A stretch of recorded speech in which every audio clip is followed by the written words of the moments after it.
राम जी स्वयं कहते हैं कि शंकर प्रिय मम द्रोही, यानी कि शंकर का प्रिय हो लेकिन अगर वह मेरा द्रोही है, या फिर शिव द्रोही मम दास, यानी कि अगर वह शिव का द्रोही हो और मेरा दास हो जाए तो उस परिस्थिति में भी उसको कई कल्पों का नरकवास भोगना पड़ता है।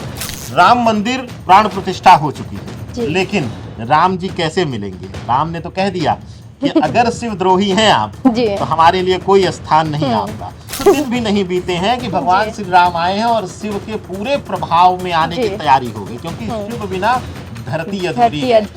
आप कैसे ये मान सकती हैं कि अयोध्या में पूर्णता आ जाएगी, राम जी आ जाएंगे और जी अब काशी तो पूरी होगी, और आपने कहा कब तक होगी? बहुत जल्द होगी। मैं एक सनातनी हूँ और मैं एक जिम्मेदार नागरिक हूँ, और ज्योतिष कर्म है मेरा, ज्योतिष वेदों का नेत्र कहा गया है। तो ऐसी परिस्थितियों में मैं चाहूंगा कि यहाँ पर भ्रम ना फैलाया जाए, तो किसी की हार जीत नहीं है। जी।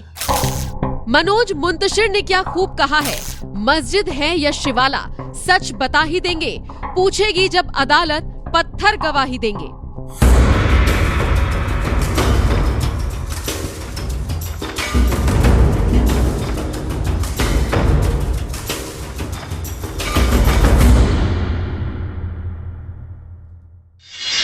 नमस्कार, मैं हूं आपके साथ सपना दानू। स्वागत है आपका हमारे चैनल एनएमएफ न्यूज पे। मेरे साथ मौजूद है जाने माने ज्योतिषाचार्य राकेश चतुर्वेदी जी। बहुत बहुत स्वागत है सर आपका हमारे चैनल। नमस्कार सपना जी, नमस्कार दर्शकों आप सभी को। इन दिनों एक नारा खूब लगाया जा रहा था, अयोध्या तो बस झांकी है, काशी मथुरा अभी बाकी है। और ये चीज अब सच होती हुई साबित दिखाई दे रही है, क्योंकि अयोध्या में जो है राम मंदिर का निर्माण हो गया है और अभी भी चल रहा है हालांकि, लेकिन गर्भगृह में रामलला की मूर्ति की प्राण प्रतिष्ठा हो गई है। और अब काशी में भी यही चीज देखने को मिल रही है। आचार्य जी, सीधी सीधी मैं बात कर रही हूँ, ज्ञानवापी मुद्दे पर हम बात करेंगे और आचार्य जी से जानेंगे बहुत सारी चीजें ज्ञानवापी के बारे में। सबसे पहला सवाल मैं आपसे ये करना चाहूंगी कि 31 जनवरी को वाराणसी जिला अदालत ने जो है हिंदू पक्ष को व्यास तहखाने में पूजा अर्चना करने की इजाजत दे दी है, जिससे हिंदू पक्ष काफी खुश भी नजर आ रहा है। लेकिन सीधा सवाल है आपसे कि ये ज्ञानवापी परिसर पूरी तरीके से हिंदुओं का कब होगा? देखिए, इस सवाल की पूर्णता, हम कहते हैं कि हम सनातनी हैं और सनातन धर्म में हमारे वेद पुराण या जो भी धर्म ग्रंथ है वह वर्षों पहले बहुत सी राम कहानियां लिख चुके हैं और वही आज सत्यार्थ हो रही हैं। तो उसी में आपकी शुरुआत करता हूँ। आपने एक नारे का जिक्र किया था कि काशी मथुरा बाकी है, और वो क्यों बाकी है उसकी भी शुरुआत देखिए कितने पहले से कर दी गई थी कि रामचरितमानस का पूज्यपाद तुलसीदास जी ने एक श्लोक लिखा कि श्री रामचंद्र जी ने भक्ति के ऊपर क्या लिखा था। तो आजकल बड़ा भ्रम फैला हुआ है कि शंकर को कौन गुरु मानता था या धर्माचार्य पहले थे कि नहीं थे, ठीक है। तो उस पर एक शब्द आता है और बड़ा प्यारा दोहा वहां पे लिखा है तुलसीदास जी ने कि राम जी स्वयं कहते हैं कि शंकर प्रिय मम द्रोही, यानी कि शंकर का प्रिय हो लेकिन अगर वह मेरा द्रोही है, या फिर शिव द्रोही मम दास, यानी कि अगर वह शिव का द्रोही हो और मेरा दास हो जाए तो उस परिस्थिति में भी उसको कई कल्पों का नरकवास भोगना पड़ता है। कहने का अभिप्राय यह है कि अब इसकी पूर्णता कैसे दिख रही है। कहते हैं कि मोदी जी, योगी जी सनातन ध्वजा को लेकर सबसे ज्यादा एग्रेसिव हैं, एक्टिव हैं और सनातन का स्तंभ लहराने के लिए ही हर प्रयास कर रहे हैं। राम मंदिर प्राण प्रतिष्ठा हो चुकी है, लेकिन राम जी कैसे मिलेंगे? राम ने तो कह दिया कि अगर शिव द्रोही हैं आप तो हमारे लिए कोई स्थान नहीं आपका। तो अब किसकी बारी है? अब काशी की बारी है। जबकि आप देखेंगी कि यही सरकार जब राम मंदिर बनना था, क्योंकि एक ऐसा विवादित विषय था, तो उस समय ऐसा बोला गया कि वर्शिप एक्ट का, पूजा पाठ एक्ट का बहाना दे करके कि अभी कोई भी इस तरीके के स्थानों पर कोई केस या सुनवाई कानूनी रूप से भी नहीं होगी, जो जैसा चल रहा है उसे वैसे ही रखा जाए। लेकिन अचानक से ही देखिए कितना दिन, अयोध्या में बड़ा उलटफेर हुआ। 10 दिन भी नहीं बीते हैं कि भगवान श्री राम आए हैं और शिव के पूरे प्रभाव में आने की तैयारी हो गई, क्योंकि शिव बिना धरती अधूरी है। अब क्या है, आपके प्रश्न की पूर्णता भी मैं यही दे देता हूं कि जिस अब वर्तमान स्थिति में अगर हम बात करें, जो भी हमारे भारतवर्ष के प्रमुख शासक हैं, यानी हमारे आदरणीय नरेंद्र मोदी जी हैं, या फिर उत्तर प्रदेश के मुखिया के रूप में बैठे हुए योगी जी हैं। और योगी जी के लिए बता दूं सपना जी, आपको शायद ये चीज पता नहीं होगी कि गोरखनाथ पीठ भी शिव प्रधान पीठ है, यानी कि शिव धर्मी प्रधान पीठ है, और खुद एक शिव धर्मी है योगी जी। बिल्कुल। तो उनके लिए राम को स्थापित करने के बाद कहते हैं कि जब जब विष्णु अवतार हुआ है तब तब शिव जी धरा पर गुरु रूप में राम और कृष्ण के आए हैं।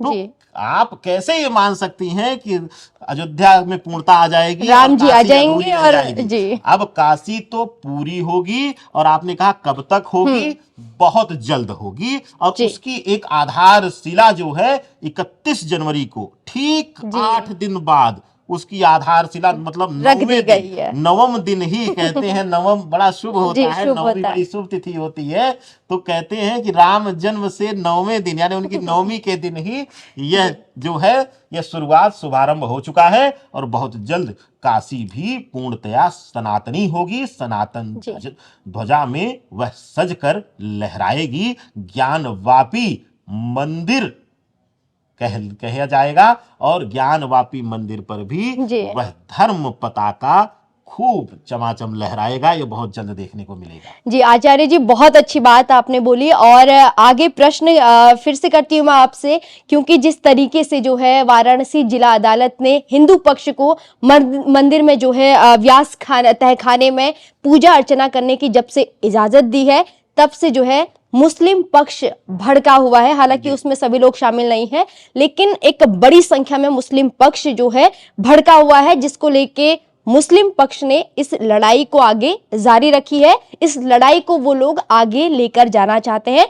इसलिए मैं आपसे ये जानना चाहती हूँ, क्या आने वाले वक्त में जो मुस्लिम पक्ष जो लड़ाई लड़ रहा है, क्या उसमें इनकी जीत होगी, या फिर जिस तरीके से एक हार अभी इन्हें मिली है, आगे भी एक बड़ी हार इनको मिलने वाली है? देखिए सपना जी, इसमें मैं एक सनातनी हूँ और मैं एक जिम्मेदार नागरिक हूँ, और ज्योतिष कर्म है मेरा, ज्योतिष को वेदों का नेत्र कहा गया है। तो ऐसी परिस्थितियों में मैं चाहूंगा कि यहाँ पर भ्रम ना फैलाया जाए, किसी की हार जीत नहीं है, बस यहाँ पर एक अतिक्रमण था। यह जो था, यहाँ पर उन शासकों ने जो एक धर्म की कट्टरपंथिता को अपना रास्ता बनाकर भारतवर्ष की धरा पर आए, उन्होंने अपने धर्म की, या कह ले कि धर्म भी नहीं, कोई भी धर्म नहीं कहता किसी धर्म को खंडित करके या उसकी चीजों पर, उसके पूजा स्थल को वह गलत कब्जा करके उसको गलत दिशा में ले जाए। कहते हैं कि यहाँ पर आता है कि आज वर्तमान में, एक बार हमने बोला था सपना जी किसी चैनल पर, मंच पर, कि वर्तमान के विक्रमादित्य हैं मोदी जी। यानी कहते हैं कि अगर इतिहास को देखा जाए तो विक्रमादित्य को चौभुजी शासक कहा गया था, भारतवर्ष का इकलौता कह ले कि इस धरा पर राज करने वाला शासक कहा गया। तो उसी विक्रमादित्य की राह पर चलकर, और कहते हैं कि लगभग जो एएसआई की गणनाओं के आधार पर और कुछ किताबों का, कुछ लेखों का जो जिक्र आता है, उसके अनुसार सपना जी यह 2050 वर्ष लगभग पूर्व राजा विक्रमादित्य ने यहाँ पर भगवान शिव की यह स्थापित की थी शिवलिंग, और पूजा रहे थे। और ज्ञानवापी जो है, ज्ञानवापी शब्द जो है, अभी शायद आप कैमरे के पीछे भी कह रही थी कि आचार्य जी नाम क्या होगा, ज्ञानवापी समझ जाएगा, क्योंकि लोगों को भ्रम है।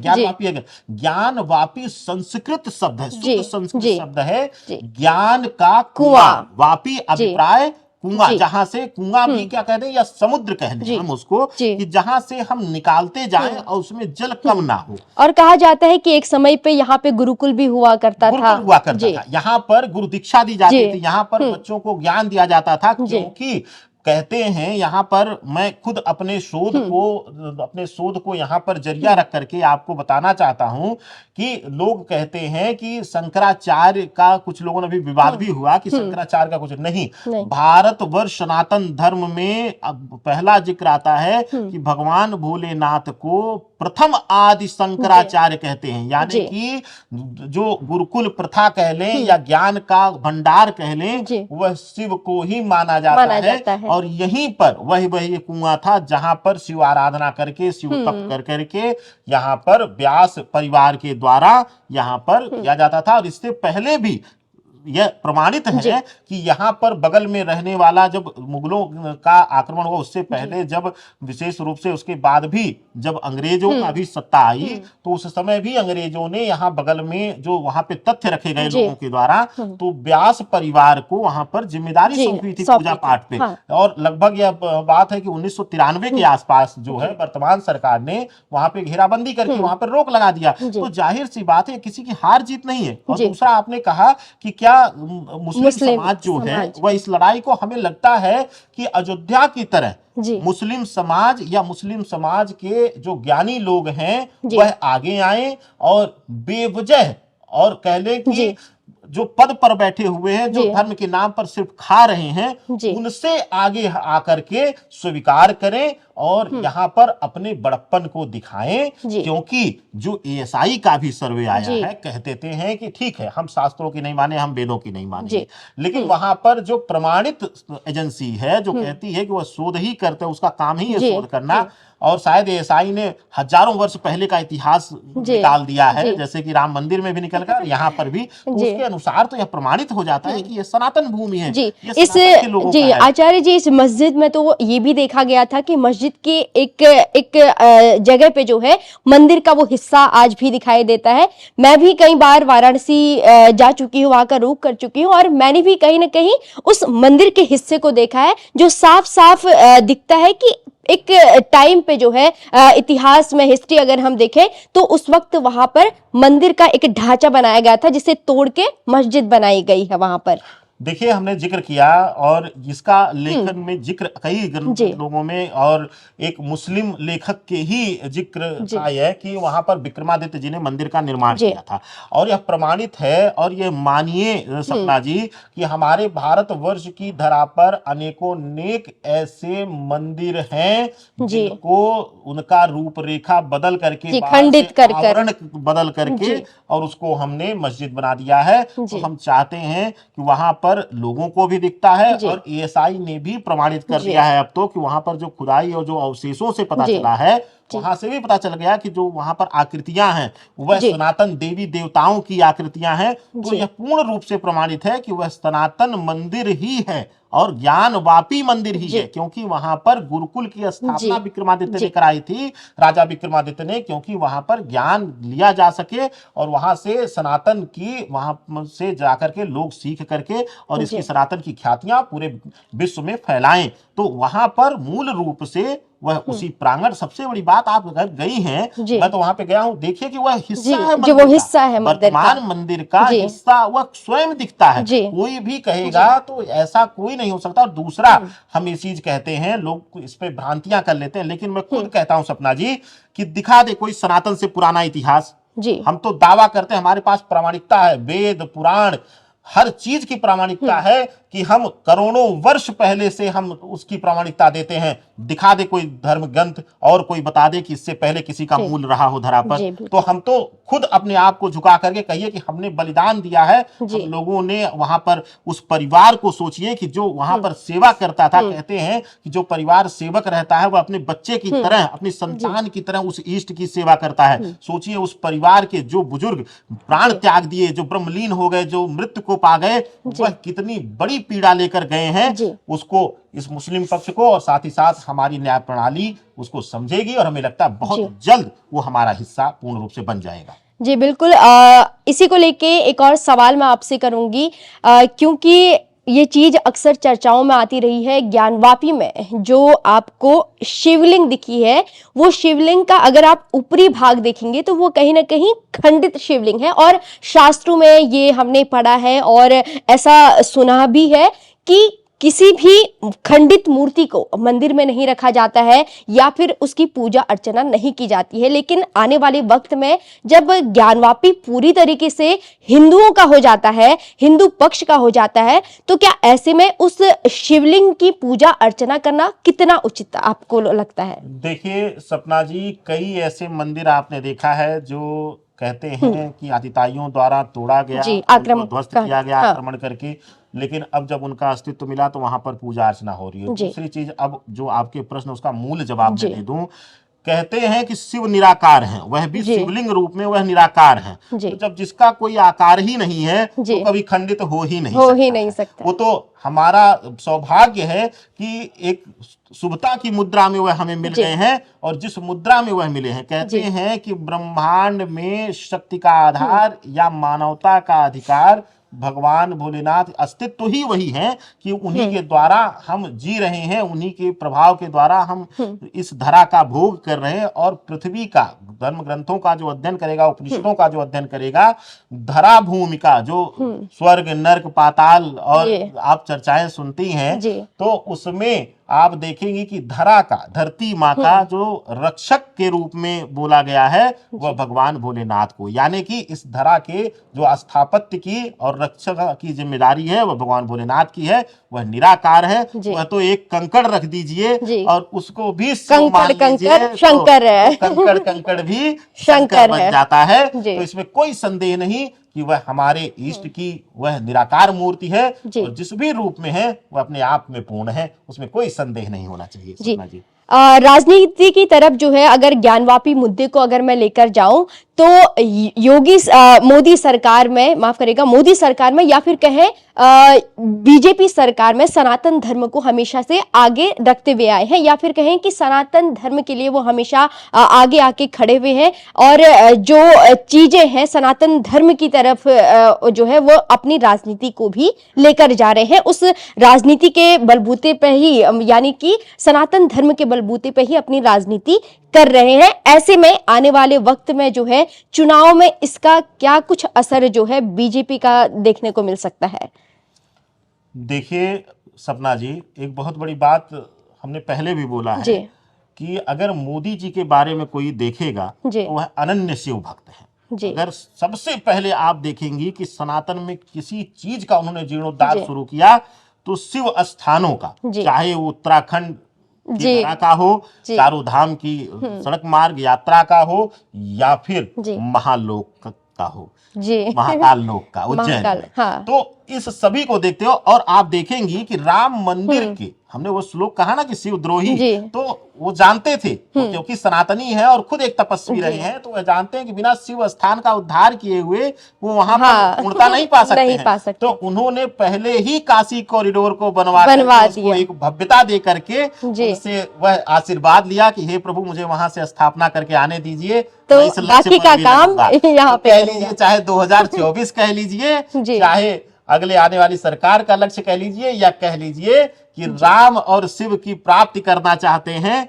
रामत्व की प्राप्ति करना चाहते हैं मोदी जी, उस लक्ष्य पर वह लगे हैं। क्योंकि रामत्व की प्राप्ति, राम तत्व की प्राप्ति जी। बिना शिव तत्व के अधूरा है। तो वो काशी गृहस्थ जीवन के लिए बड़ी जी। पुनीत मानी जाती है।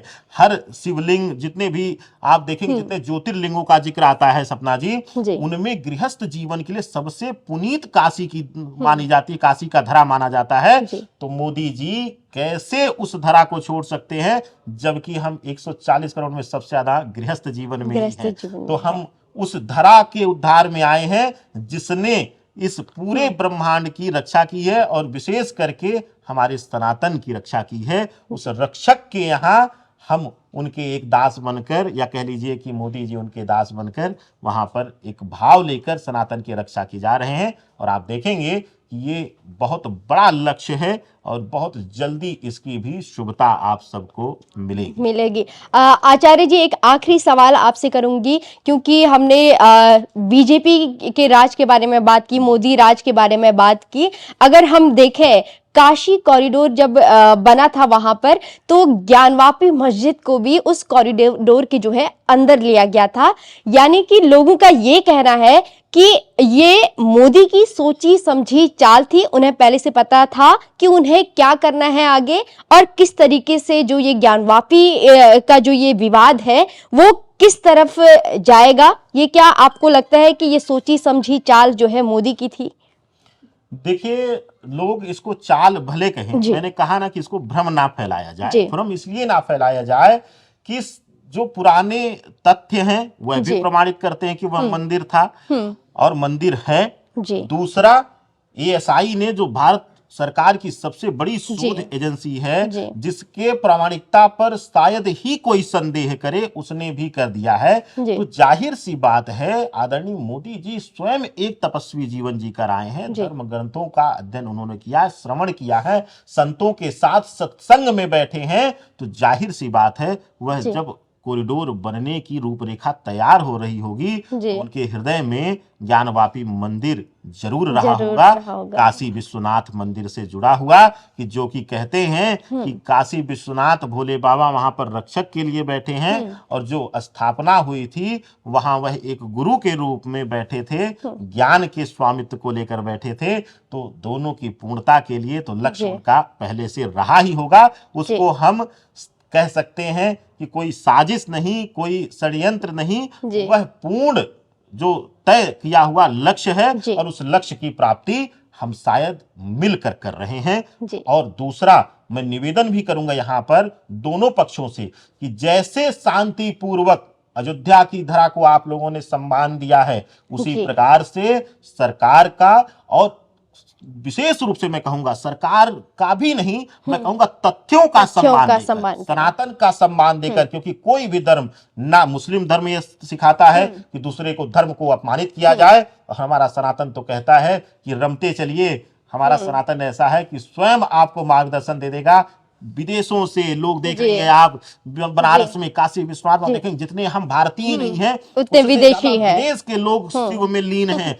कहते हैं कि जीवन दायिनी वही है, माँ गंगा को धारण करने वाले वही हैं, चंद्रमा को धारण करने वाले, जो हमारी मानसिक स्थिति के कारक हैं उसको धारण करने वाले हैं, तो कैसे उसको छोड़ सकते हैं। और धरा पर जो सबसे पहला सृष्टि के निर्माता वही है, निर्माता के रूप में, और उसके बाद जब मंथन हुआ सपना जी, तो धरा ही नष्ट हो जाती, इतना विष था कि उसको धारण करके उन्होंने शांति दिया हम लोगों को। तो उनको कैसे मोदी जी भूल सकते हैं या योगी जी भूल सकते हैं, जो कि खुद एक शिव उपासक पीठ से हैं। तो इसमें दोनों का लक्ष्य है, और ये तो सत्यार्थ है कि हम अपने आप को इकलौता राजा रामचंद्र जी को मानते हैं, राजा दशरथ के कुल को मानते हैं।